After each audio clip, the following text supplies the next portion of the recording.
પ્રભુને પ્રસન્ન કરવા જે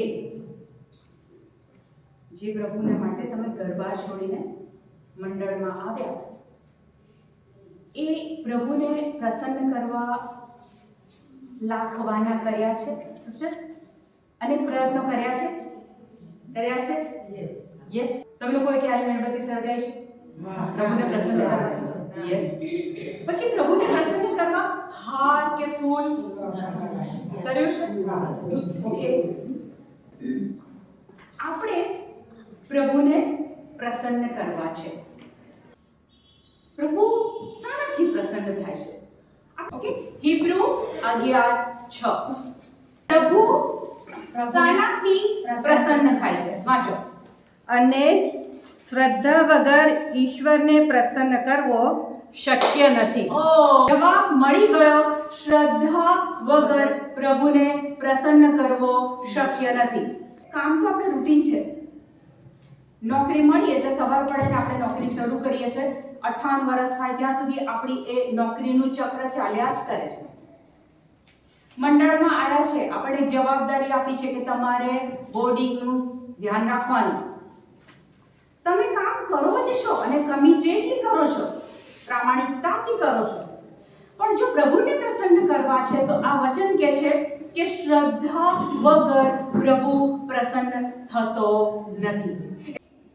આ સિસ્ટર છે અને તમારા મંડળના એ મધર જનરલ છે. શ્રદ્ધા છે બધાને? પાકી? જે દેખાય છે એમાં શ્રદ્ધાની જરૂર ખરી? જે નરી આંખે, શારીરિક આંખે દેખાય છે એમાં શ્રદ્ધાની જરૂર નથી. પણ આ બે સિસ્ટરોની વચ્ચે કોઈક છે એમાં શ્રદ્ધા છે સિસ્ટર? પાક્કું? પ્રભુ ઈસુ તો આપણા હૃદયમાં છે.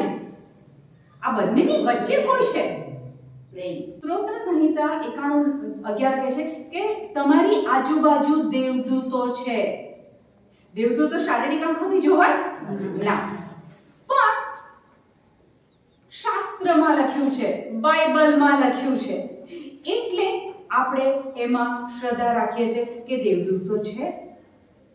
સિલાસ અને સંત પાઉલને જેલમાં પૂર્યા.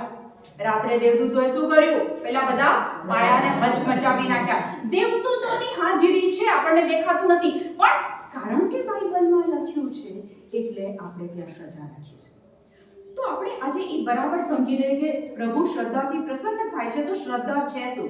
સિસ્ટર, હીબ્રુ 11:1 વાંચો. હવે શબ્દ છે હવે. અંગ્રેજીમાં કહે છે કે નાઉ. નાઉ એ શું બતાવે છે? અત્યારે, હમણાં. ભૂતકાળની વાત નથી, ભવિષ્યકાળની વાત નથી. શ્રદ્ધા એટલે શું? તો સૌથી પહેલું કહે છે કે વર્તમાનમાં જોઈએ. શ્રદ્ધા ભૂતકાળમાં નથી, ભવિષ્યમાં નથી. શ્રદ્ધા એ વર્તમાન કાળમાં છે. હવે શ્રદ્ધા એટલે જેની આપણે આશા રાખીએ છીએ. ઓકે, આપણે આશા રાખીએ છીએ. પહેલો શબ્દ સમજી ગયા આપણે. હવે શ્રદ્ધા માત્ર વર્તમાન કાળમાં હોય, ભૂતકાળ કે ભવિષ્યમાં ના હોય. Is it clear? Good morning બધાને. બીજો શબ્દ છે કે આશા. એક જ કલમમાં બીજો શબ્દ આવે છે આશા. આશા એટલે શું? આશા એટલે અપેક્ષા, ડિઝાયર. મને આ જોઈએ છે એની લાગણી. રાઈટ? ધેટ ઇઝ આશા. શ્રદ્ધા એટલે હવે જેની આપણે આશા રાખીએ છીએ તેની ખાતરી. જે કોઈ આશા છે તમારા જીવનમાં? ઘણી વખત ઓપરેશન થિયેટરમાંથી ડોક્ટર આવે અને પછી કહે કે there is no hope. આશા તમારા જીવનમાં છે? કોઈ બાબત માટે? કારણ કે જેની પાસે આશા જ નથી, કાલની આશા નથી, એનું આજ મને નથી ખબર કેવું છે. જો આશા છે, અપેક્ષા છે, ડિઝાયર છે, એક્સપેક્ટેશન છે, તો કંઈક આજે પરિવર્તન થઈ શકે છે. શ્રદ્ધા એટલે હવે આપણે જેની આશા રાખીએ છીએ તેની ખાતરી અને જે નજરે જોયું નથી તેનો પુરાવો. ઓકે. પુરાવો એટલે તમે જાણો છો ડોક્યુમેન્ટ. વકીલનો કેસ હોય તો ત્યાં પુરાવો. ઘણી બધી જગ્યાએ આ શબ્દ પુરાવો. હવે શ્રદ્ધા એટલે જેની આશા રાખીએ છીએ અને જે નજરે શારીરિક આંખોથી જોયું નથી એનો પુરાવો. ઈસુની 3 વાર કસોટી થઈ. પેલો શૈતાન કહે છે કે પથ્થરમાંથી રોટલા બનાવો, ત્યારે ઈસુ જવાબ આપે છે, માણસ માત્ર રોટલા પર નહીં પણ પ્રભુના ઉચ્ચારેલા પ્રત્યેક વચનો પર જીવશે. પેલો શૈતાન ત્યાં નિષ્ફળ જાય છે. પછી ફરીથી કહે છે કે ઊંચા પર્વત પર લઈ જાય છે, કહે છે કે તું અહીંથી પડતું મૂક તો કે દેવદૂતો તારું રક્ષણ કરશે. ત્યાં ઈસુ શું કહે છે? કસોટી કરવી નહીં. પછી ત્રીજી કસોટી થાય છે કે છે તમારે પગે પડ, અને ત્યાં ઈસુ કહે છે કે તારે તારા એક જ ઈશ્વરની પૂજા કરવાની, એના સિવાય. તો ત્યાં 3 વખત ઈસુ પર કસોટી થઈ. ઈસુએ ગાળો ના આપી, ગુસ્સો ના કર્યો, અકળામણ ના કરી. અને ત્યાં પાછો શૈતાન શું કહે છે? જો તું ઈશ્વરનો પુત્ર હોય તો. એટલે કે ઈસુની ઓળખ, આઈડેન્ટિટી પર પ્રહાર કર્યો. તમે કહે છે કે જો તો. ત્યાં 3 વખત કસોટીમાં ઈસુ પારસાણાથી ઉતરે છે.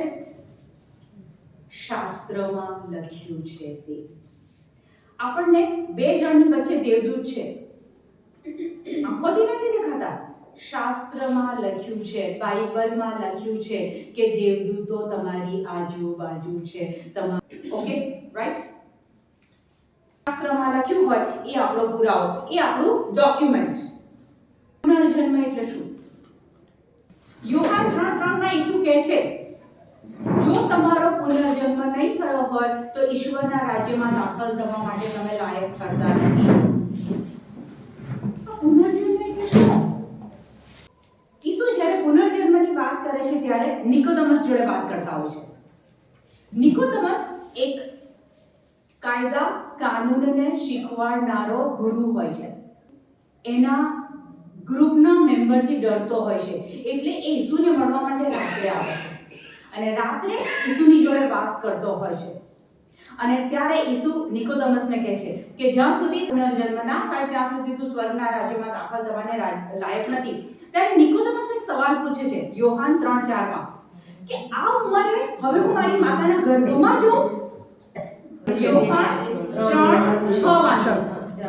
દેહમાંથી તો દેહ જન્મે છે, દેહમાંથી તો દેહ જન્મે છે, અને આત્મામાંથી આત્મા. આત્મામાંથી આત્મા. ઈસુ કયા પુનર્જન્મની વાત કરે છે? આત્મામાંથી થતો આત્માનો જન્મ. પતિ અને પત્ની સમાગમ કરે ત્યારે એ દેહમાંથી દેહ જન્મે છે, બાળક જન્મે છે. અહીંયા ઈસુ કહે છે કે આત્મામાંથી થતો આત્માનો જન્મ. અને પછી કે જ્યારે તમારી અંદર દિવસ રાત વચનો કાનમાંથી જાય અને એ સ્પિરિટમાં જાય.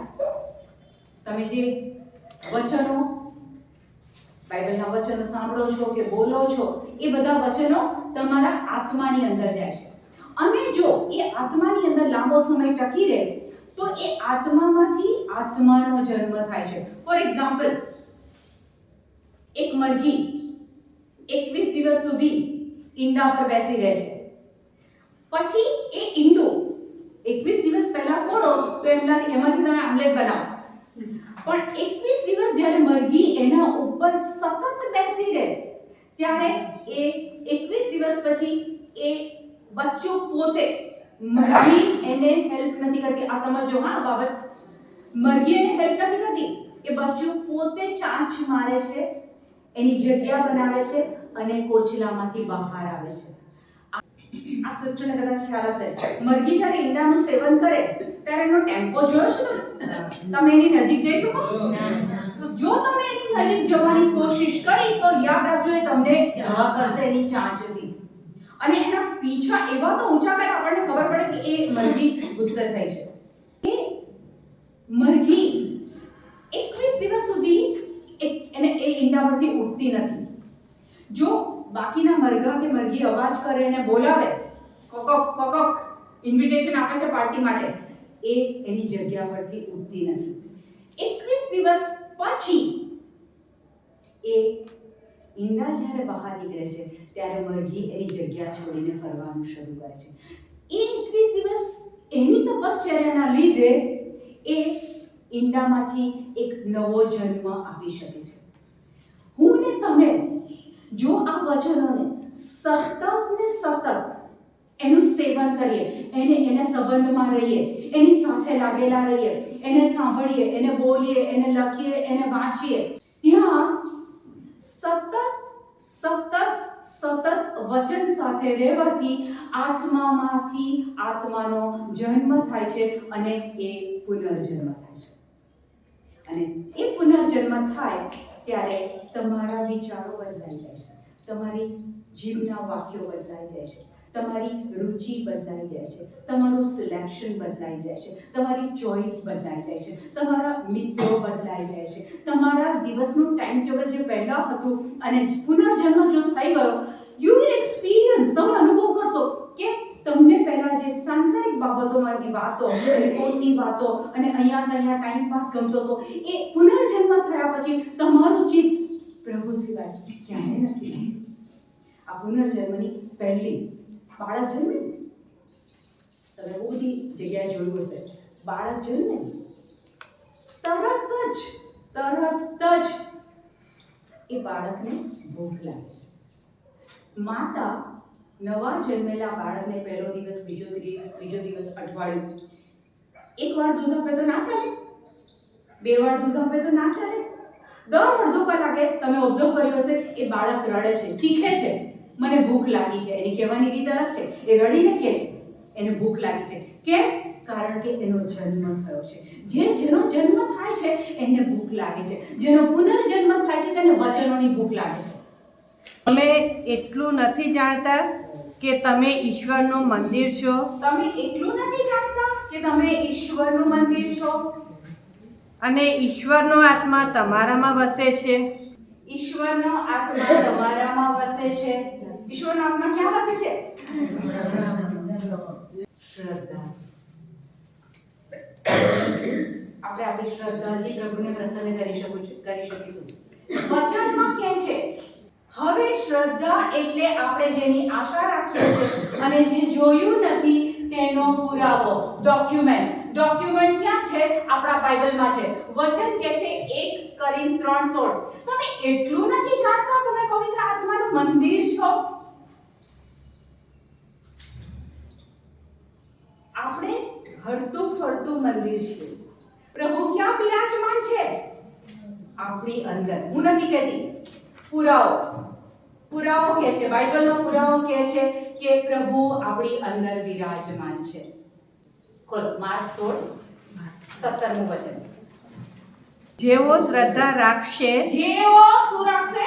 શ્રદ્ધા રાખશે. શ્રદ્ધા.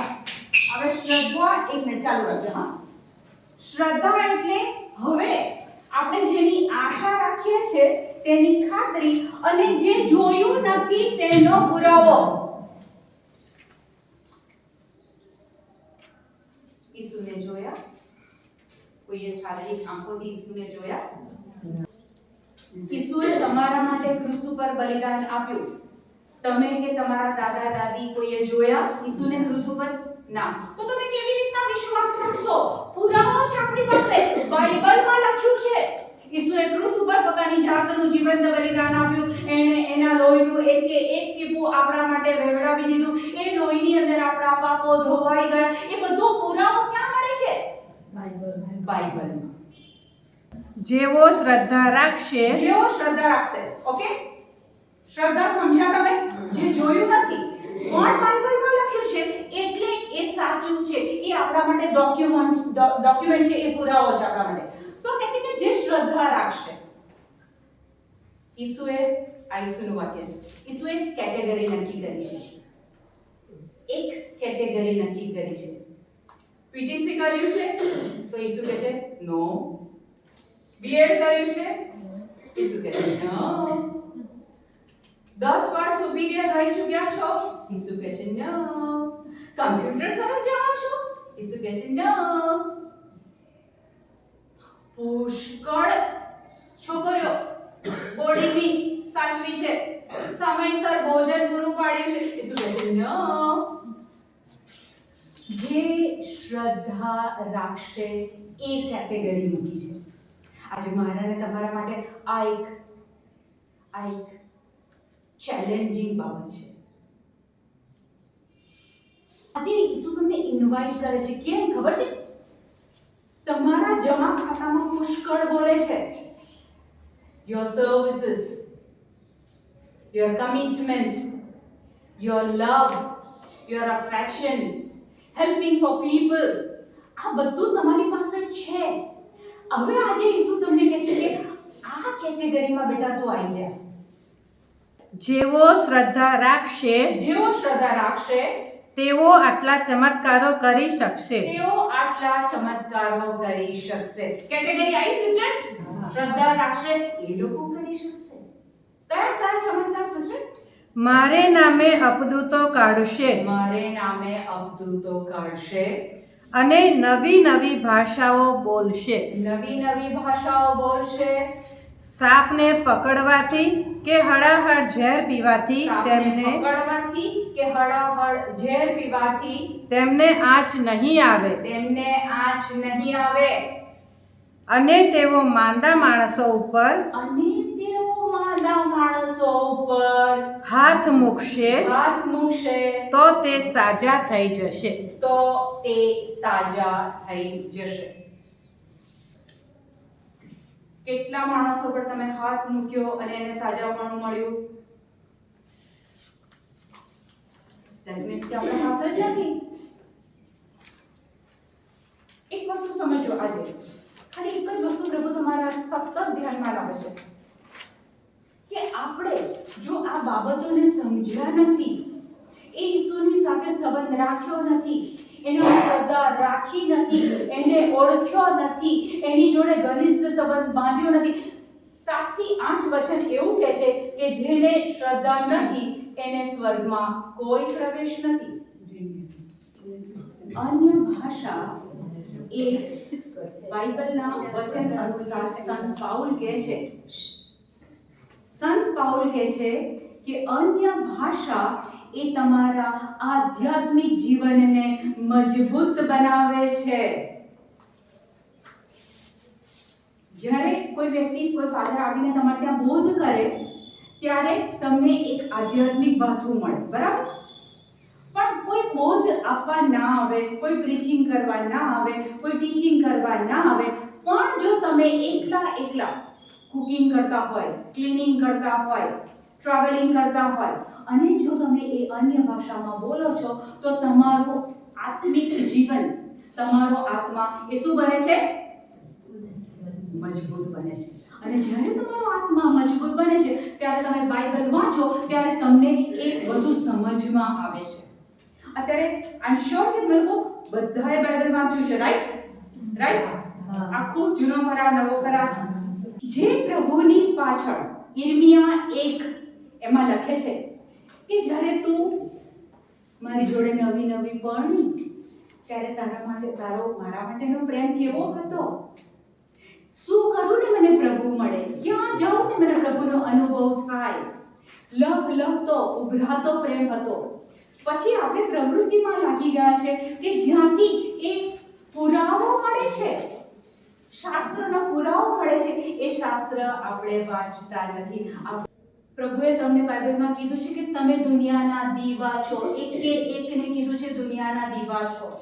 આ દીવાઓ જ્યારે સંસારમાં કોઈને ત્યાં મુલાકાત કરવા જાય તે એ અજવાળું લઈને જાય, એ વચન લઈને જાય.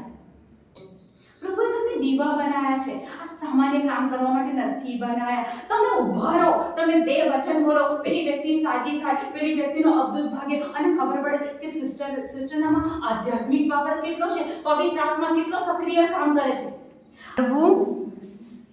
જીવાડવું જીભના હાથમાં છે. મારવું અને જીવાડવું જીભના હાથમાં છે. અંગ્રેજી બાઇબલ કહે છે કે life and death is in the power of your tongue. તમને આ એક નાનું અંગ આપ્યું છે મોઢાની અંદર. એ અંગની અંદર શું પાવર છે કે છે જીવન અને મૃત્યુ એ જીભમાં બેઠું છે. સુભાષિતો 18:21 કહે છે જીવન અને મૃત્યુ એ તમારી જીભ ઉપર છે. હવે દિવસ દરમિયાન આપણે શું બોલીએ છીએ? ડાયાબિટીસ થયો છે, બીપી બહુ વધી ગયું છે, આજકાલ બીપી બહુ વધી ગયું છે, ડાયાબિટીસ થયું છે. તમે જે બોલો છો એ જ તમારામાં એક્ટિવેટ થશે. અહીંયા જીભની અંદરનો પાવર બતાવે છે. 24 કલાકમાં મારા મોઢામાંથી પુષ્કળ શબ્દો નીકળી શકે છે, પણ એ શબ્દો અંધકારના રાજ્યના છે કે પ્રકાશના રાજ્યના છે? કારણ કે પ્રકાશના રાજ્યના શબ્દો એ બાઇબલના શબ્દો હતા. તમારા જીભમાં પ્રભુએ એ જીવન અને મરણ મૂક્યું છે. તમે યોહાન 1:1 પ્રારંભમાં શબ્દ હતો જ. પ્રારંભમાં શું હતું? શબ્દ હતો જ. શબ્દ હતો જ. શબ્દ ઈશ્વર સાથે હતો. શબ્દ કોની જોડે હતો? ઈશ્વર સાથે હતો.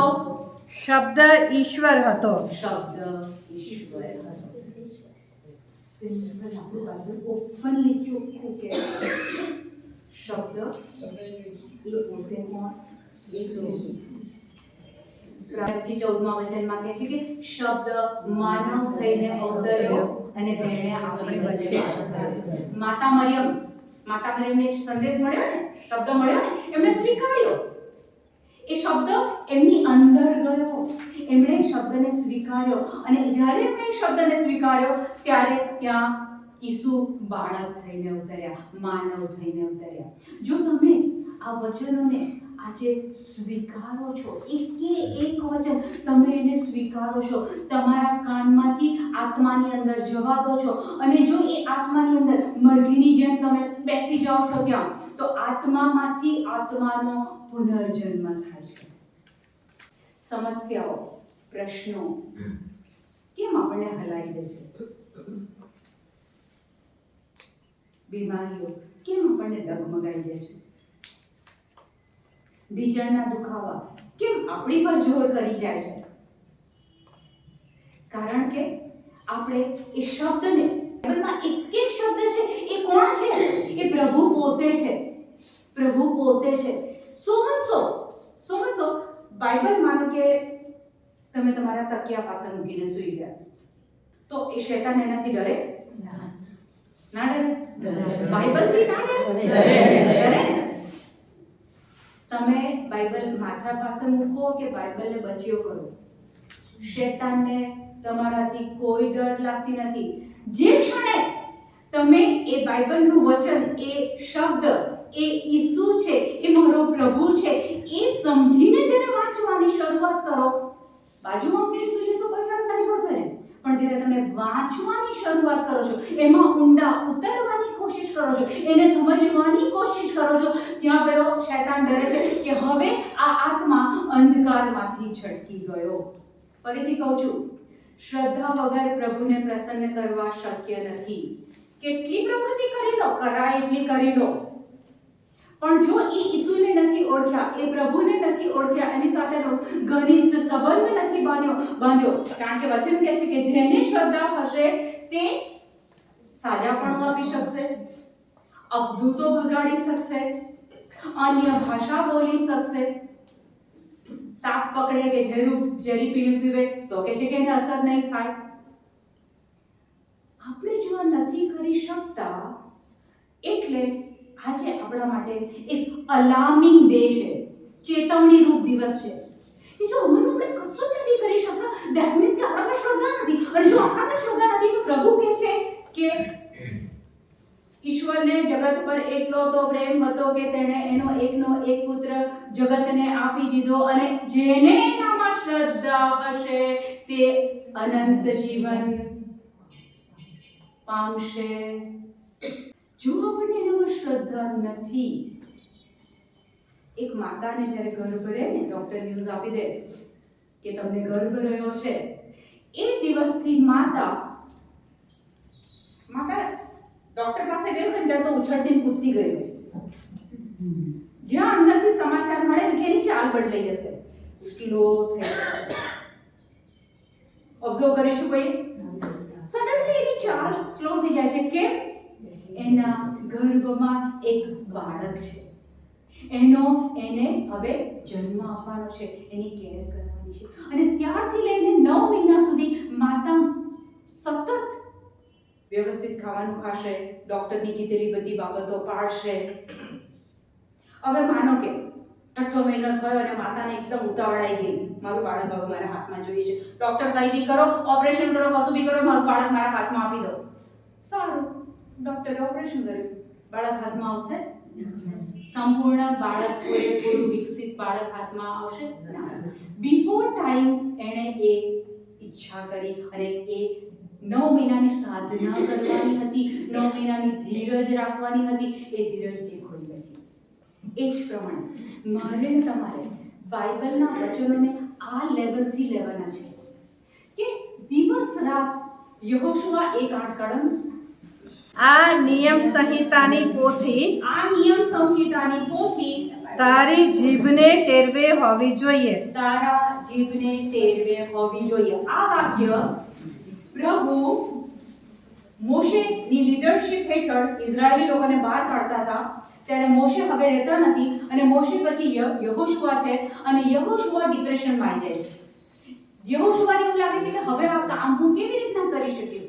એ વખતે યહોશુઆ ટોટલ ડિપ્રેશનમાં આવી ગયો. ત્યારે પ્રભુ યહોશુઆને કહે છે કે આ નિયમ સંહિતાની પોથી તારા જીભને ટેરવે હોવી જોઈએ.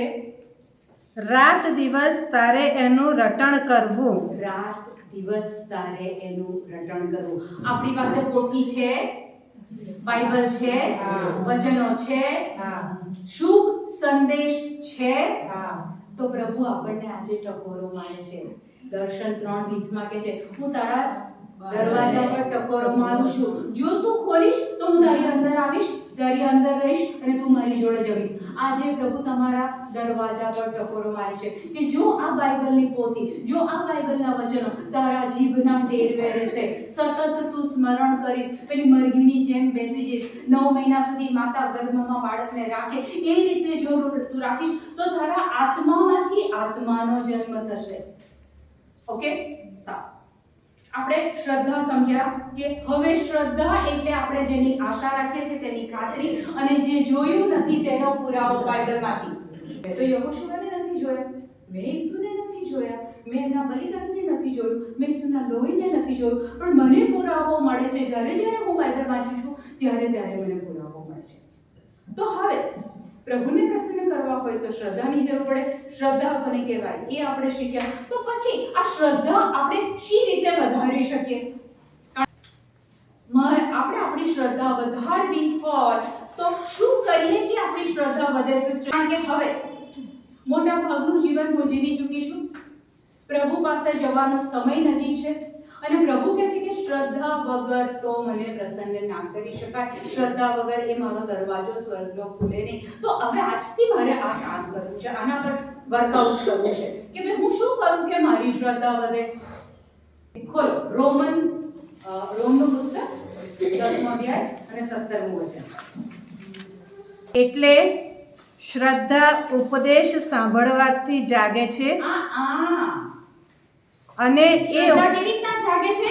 ઉપદેશ સાંભળવાથી. ઉપદેશ, ઈસુનો સંદેશ, પ્રભુનો સંદેશ, સ્વર્ગના રાજ્યનો સંદેશ સતત જ્યારે આપણે એ સાંભળીએ એ કાનમાંથી આપણા સ્પિરિચ્યુઅલ આત્મામાં જાય છે અને ત્યાં આપણી શ્રદ્ધા વધે છે. એ ઉપદેશ એટલે ખ્રિસ્ત વિશેનો સંદેશ. ખ્રિસ્ત વિશેનો સંદેશ. ઈસુએ શું કર્યું? પૃથ્વી પર આવ્યા. ઈસુએ મારા માટે શું કર્યું? ઈસુએ મને શામાંથી મુક્ત કરી? ઈસુએ મારા સ્વર્ગીય જીવન માટે શું કિંમત ચૂકવી?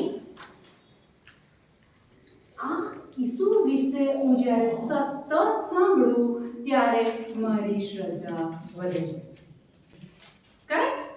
તો જેટલો ખ્રિસ્ત વિશેનો સંદેશ, જેટલા પ્રભુના વચન, જેટલું ખ્રિસ્તના બલિદાન વિશે, જેટલું ખ્રિસ્તે કરેલું આપણા માટે કરેલી બાબતો એ જેટલી આપણા કાનમાં વધારે જશે એટલી આપણી શ્રદ્ધા વધશે. હવે એક અડધી મિનિટ લઈને ચેક કરો કે મારા આખા દિવસના ટાઈમ ટેબલમાં આ ક્યાંય હોય છે? યોહાન 15:16.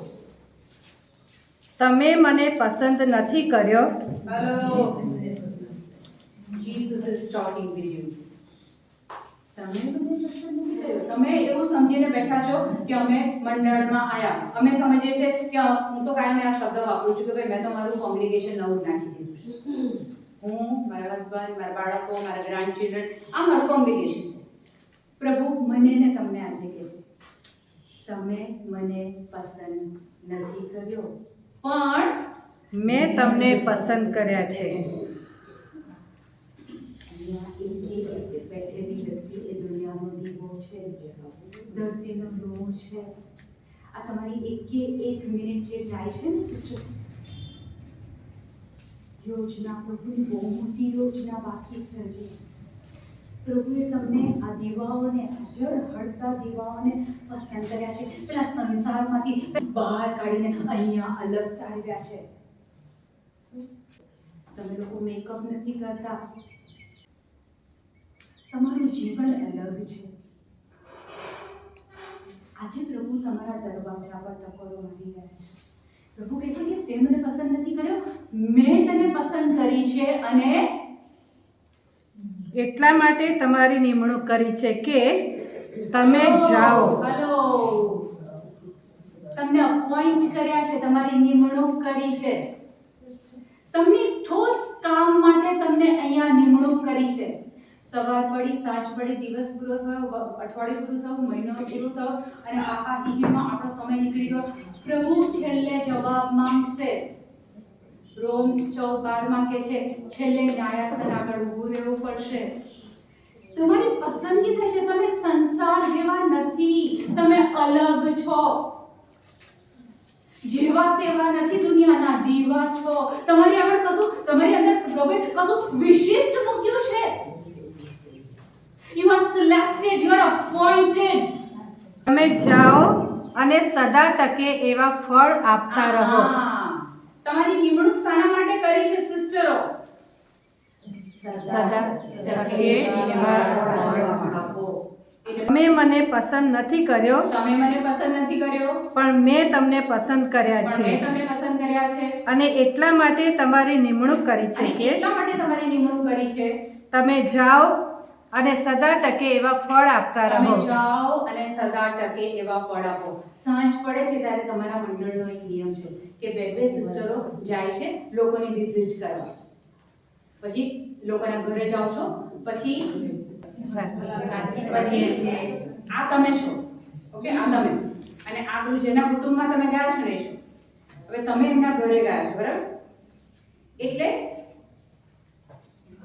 તમે દુનિયાના દીવા છો, તમને પસંદ કર્યા છે, તમારી નિમણૂક કરી છે કે તમે જેના ઘરે ગયા છો એના ઘરની પરિસ્થિતિને તમારે આ ઈસુ શબ્દ વડે બદલવાની છે. પણ થાય છે શું કે જ્યારે તમે સાંજે ઘરે આવો છો ત્યારે તમને ખબર પડે છે કે પેલા કુટુંબવાળાએ એમની આખી સાંસારિક બાબતોથી તમને નબળાવી દીધા અને સાંજે તમે ડ્રેન થઈ ગયા, તમારી બધી એનર્જી બી જતી રહી.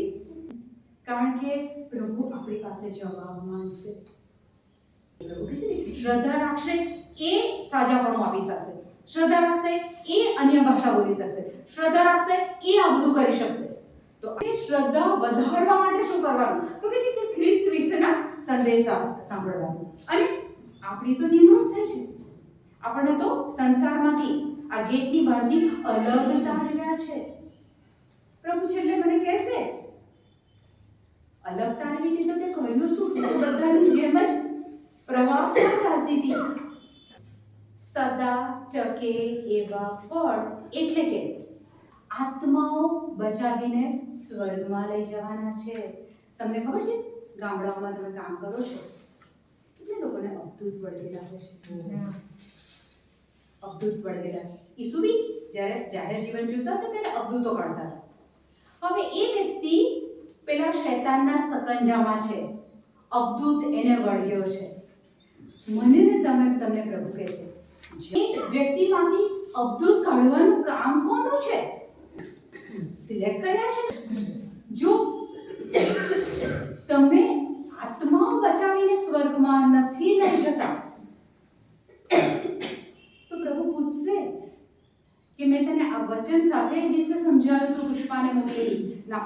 પ્રભુ તમારી જોડે વાત કરે છે કે તમને આ બધા કામ માટે નિમણૂક કરી છે. એ દિવસે કિરીટભાઈએ એ સિસ્ટરની અંદરથી એ ડાયાબિટીસના આત્માને રિબ્યુક કર્યો, એને ધમકાયો અને કાઢ્યો, અને પછી બીજી જ બાજુ એનો ટેસ્ટ કર્યો.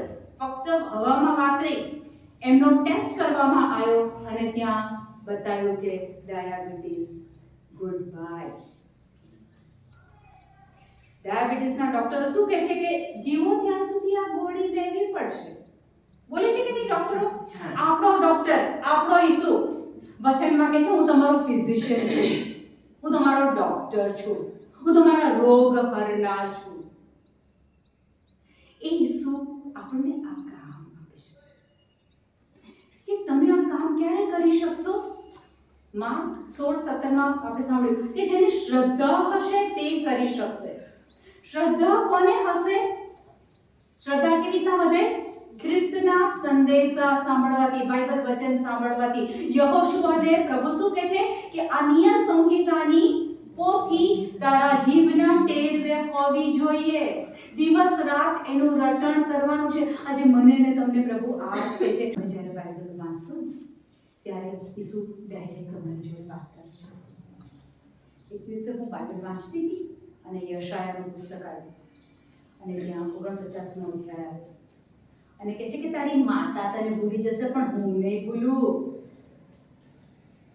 સહેજ તકલીફ આવે, રોગ આવે, કંઈક ઇરિટેશન આવ્યું જીવનમાં, કંઈક બદલાવ આવ્યો, ટ્રાન્સફર આવી, ત્યાં નથી ગમતી ત્યાં મૂકી, આપણે કેટલા વિહવળ થઈ જઈએ છીએ. પ્રભુ કહે છે કે મેં તને પસંદ કરી છે. તારી માં ભૂલી જાય ને, બાકી હું તને નહીં ભૂલું. અને જ્યારે તમે આ વચન વાંચો ત્યારે તમને એટલી બધી વખતે શક્તિ મળે, કારણ કે ત્યારે પવિત્ર આત્મા તમારી જોડે વાત કરતા હોય છે. જ્યારે તમે બાઇબલ વાંચો ને ત્યારે પવિત્ર આત્મા તમારી જોડે વાત કરતા હોય છે. પર્વત શાનાથી બને છે? ખડક, પથ્થર, માટી, રેતી. ખોલો હિબ્રુ 11:3. એને બળે જ આપણે સમજી શકીએ છીએ કે સૃષ્ટિ ઈશ્વરના શબ્દથી સર્જાઈ હતી. સૃષ્ટિ ઈશ્વરના શબ્દથી સર્જાઈ હતી. પછી એટલે કે અદ્રશ્યમાંથી દ્રશ્યની ઉત્પત્તિ થઈ હતી. ઈશ્વરે સૃષ્ટિનું સર્જન શાનાથી કર્યું?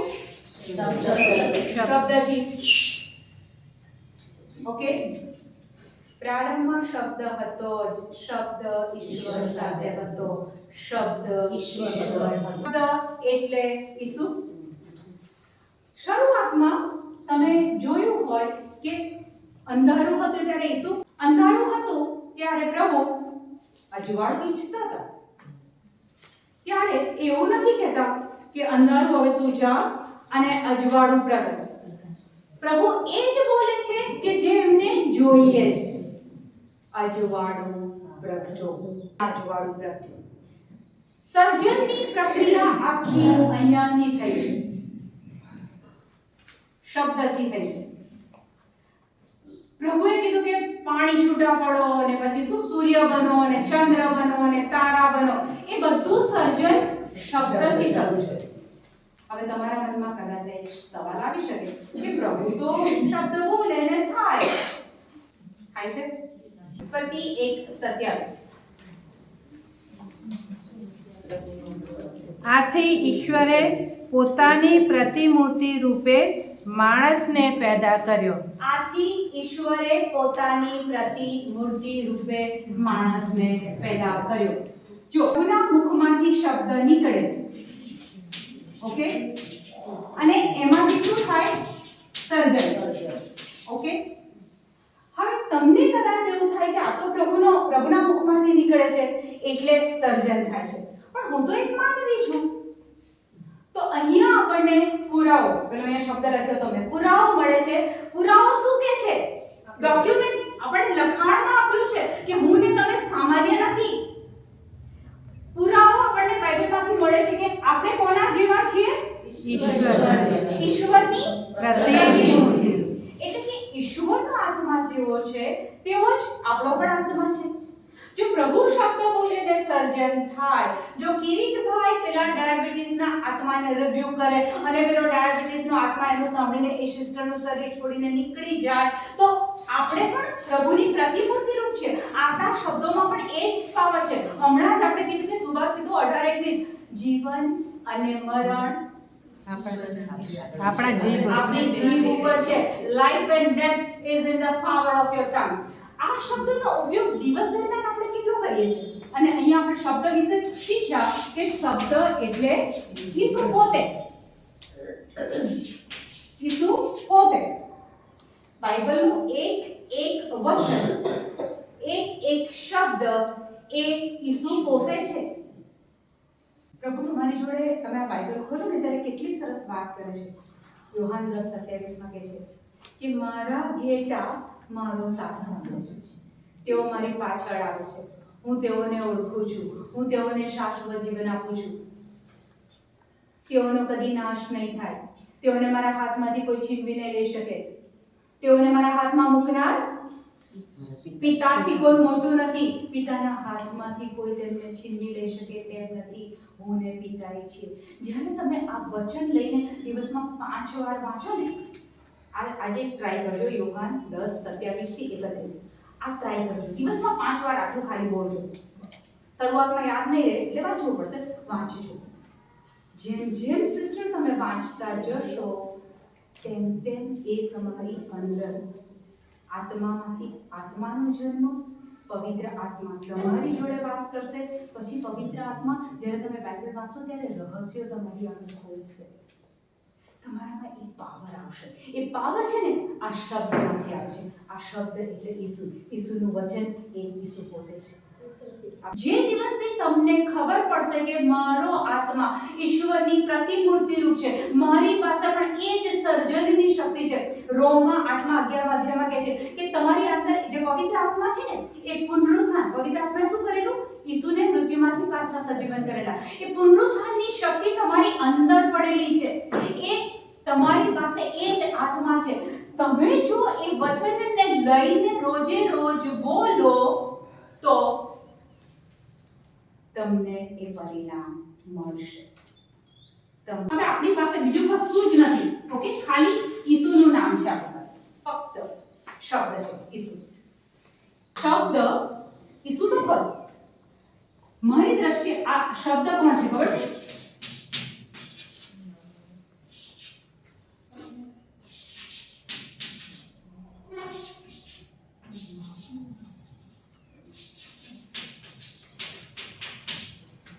શબ્દો એ મા બાપ છે. શબ્દો એ મા બાપ છે. Life and death is in the power of your tongue. જીવન અને મૃત્યુ જીભના ટેરવે છે. શબ્દો એ મા બાપ છે.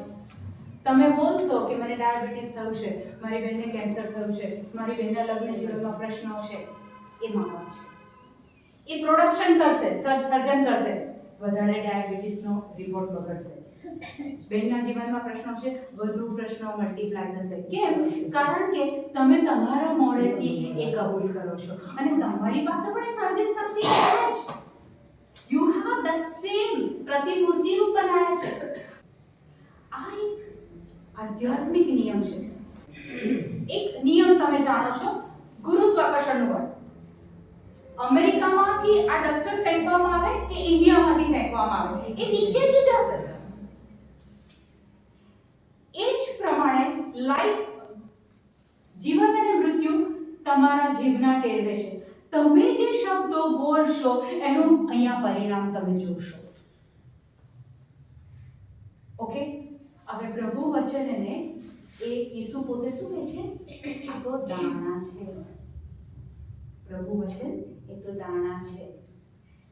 પછી દાણા અત્યારે તમારા બધાના હૃદયમાં સેમ અત્યારે ગયા છે, પણ કોકની જમીન કાંટાળી હશે, કોક પગથી પર પડશે, પછી કોક એકદમ ફળદ્રુપ જમીન હશે કે જ્યાં એનો પાક આવશે. નિયમ આ જ છે, સેમ નિયમ છે. તમે તમારી અંદર તમારા આત્મામાં જેટલા વચનો બોલશો, તમારી કોઈની ઈચ્છા હોય તો મેં 5 રેકોર્ડિંગ એવા તૈયાર કર્યા છે, ફક્ત વચનો, ઓડિયો છે. તમે તમારા રૂમમાં હોય, બહારથી આવો, આજના દિવસે હું સવારે ઉઠું એટલે બ્રશ પછી પકડું છું, પેલા વચનો ઓન કરું છું, એટલે આખા ઘરમાં એ શબ્દ, એ ઈસુ સવારમાં જ ત્યાં એ વચનો મૂકી દઉં છું. ત્યાં શૈતાનનો જોર ના ચાલે. તો આપણા શબ્દો એ મા બાપ છે, અને એનાથી જે ઉત્પન્ન થાય છે તે બાળકો છે. તમે એવું સાંભળ્યું છે કે ઘણા મા બાપ એવું બોલે છે, આ મારો છોકરો મારું કહ્યું જ નથી માનતો, આ મારા કહેવામાં નથી, આ ભણતો નથી, આ હોમવર્ક કરતો નથી, એના બાપનું કહ્યું માનતો નથી. આ મા બાપ થઈ ગયા શબ્દો. અને પછી તમે થોડા વર્ષો પછી જોજો એ છોકરો હજી એટલો જ જીદ્દી બની જશે, એટલું જ વધારે નહીં માને, કારણ કે શબ્દો જીવન અને મરણ તો જીવ પર છે. તમે શબ્દો કયા વાપર્યા? કીધું ને, સદા ટકે એવા ફળ. એનું ડેફિનેશન નહીં મળે. આપણે એની ડેફિનેશન સદા ટકે એવું ફળ. જો વચન કહે છે, નવા કરારમાં કહે છે, જૂના કરારમાં કહે છે કે પૃથ્વી પરની બધી જ વસ્તુઓ નાશ પામશે. બધું. એટલે તમે હમણાં જે બિલ્ડિંગ જુઓ છો, કે તમે આ સિસ્ટરોને જુઓ છો, કે તમે ફાધરોને જુઓ છો, કે મોટા મોટા દેવળો જુઓ છો, કે જે પણ જુઓ છો, એ બધી જ વસ્તુઓ નાશ પામશે. એ અંત જ્યારે આવશે ત્યારે, અને ત્યારે મારો ને તમારો ન્યાય થશે, અને ત્યારે આત્માઓ સ્વર્ગમાં જશે. 2 જગ્યા છે, અંધકારનું રાજ્ય છે, સ્વર્ગનું રાજ્ય છે. યા તો આત્માઓ અંધકારના રાજ્યમાં જશે, યા તો આત્માઓ સ્વર્ગના રાજ્યમાં જશે. અને તમને ને મને પસંદ કર્યા છે કે ખેંચી લાવો તમને પ્રભુએ બોલવા માટે કેટલું સરસ કૌશલ્ય આપ્યું છે. પ્રિન્સિપાલની પોસ્ટ પર કામ કરી ચૂકેલી વ્યક્તિઓને પ્રભુએ કેટલું બધું પોટેન્શિયલ આપ્યું છે. છેલ્લે પ્રભુ પૂછશે, મેં તને 5,000 આપ્યા હતા, તને 2,000 આપ્યા હતા, તને 1,000 આપ્યા હતા, તું કેટલા આત્માઓ લઈ? પૂછશે પ્રભુ. એક વખત હું બ્રધરોને આવી રીતના મને 15 દિવસ માટે પસંદ કર્યું કે પ્રભુ વચન એ લોકોને શીખવાડું. એટલે પછી મને હંમેશા અન્ય ભાષા પર વધારે ફોકસ હોય છે, કારણ કે અન્ય ભાષા મને જ્યારથી આપીને મારું આધ્યાત્મિક જીવન જે બદલાયું છે, હું ઈચ્છું છું કે મારા લોકો વધુને વધુ આને પકડે. તો હું એ લોકોને રોજ પ્રભુ વચન આપી હતી ને, એમાં આ પવિત્ર આત્માની બાબતો મૂકી હતી. 7મા દિવસે એ બધા બ્રધરો એક સાથે ટર્મ્સમાં શરૂ થયા. એટલે એવું નથી કે ટર્મ્સમાં બોલવું એ કોઈ કેટેગરીને આપ્યું છે. ના, હમણાં વચનમાં આપણે વાંચ્યું, જેને શ્રદ્ધા હશે તે ટર્મ્સમાં બોલશે. તમને ખબર છે, તમે લોકો જ્યારે કોઈને જમવા બોલાવ્યું હોય ત્યારે ચિકનનું તપેલું ભરેલું હોય, બરાબર? ઉપર તો પાછું આમ તેલ તરવાડમાં, અને બધા પેલા ટુકડા તો નીચે હોય. પછી તમારે જ્યારે કોઈને પીરસવાનું થાય ત્યારે તમે શું કરો છો? પહેલા એને એકવાર વ્યવસ્થિત હલાવો, પછી નીચેથી ટુકડા કાઢી અને પછી પીરસો છો. આ ટર્મ્સમાં બોલો છો ને, શું થાય છે ખબર છે? તમારી આત્માની અંદર એ વલોવણીનું કામ કરે છે. વલોવણી કરીએ ત્યારે પેલું બટર ઉપર આવી જાય છે ને, એમ તમે જ્યારે ટર્મ્સમાં બોલો છો ને, તમારી આધ્યાત્મિકતા ઉભરાઈને બહાર આવશે. તમને વચનો યાદ રહેશે, તમારે યાદ કરવા નહીં પડે. એ તો તમારી એક શક્તિ છે. વચનમાં કહે છે એ તમારી શક્તિ છે, તમારો પાવર છે, તમારી તાકાત છે. તમે ટર્મ્સમાં બોલતા હશો ને, કોઈ ગ્રુપમાં ઉભા હશો ને, એ ગ્રુપ સમજી જશે કે આ પાવરફુલ છે. ઈસુ પેલા કબ્રસ્તાનમાંથી પસાર થતા હતા ત્યારે પેલો કહે છે કે તું અમને સમય પહેલા નાશ કરવા આવ્યો છે. એ લોકો ઈસુની અંદર એ જોતા હતા. જ્યારે તમારી અંદર એ હશે ને, ત્યારે કોઈ વ્યક્તિ તમને જોશે ને, ખબર પડશે કે આ કંઈક અલગ છે, આમાં પ્રભુ છે, ઈસુ છે, આમાં પવિત્ર આત્મા છે, આમાં પવિત્ર આત્માની શક્તિ છે. પ્રભુ આજે કૃપા અવતારો, પ્રભુ એ જ્ઞાન બુદ્ધિને ડાપણ આપો. જેમ પેલી મરઘી 21 દિવસ બેસી રહે છે, જેમ પેલી માતા 9 મહિના ધીરજ રાખે છે, ઓ પ્રભુ આજે અમને કૃપા આપો કે અમે ધીરજપૂર્વક આ વચનોને વળગી રહીએ.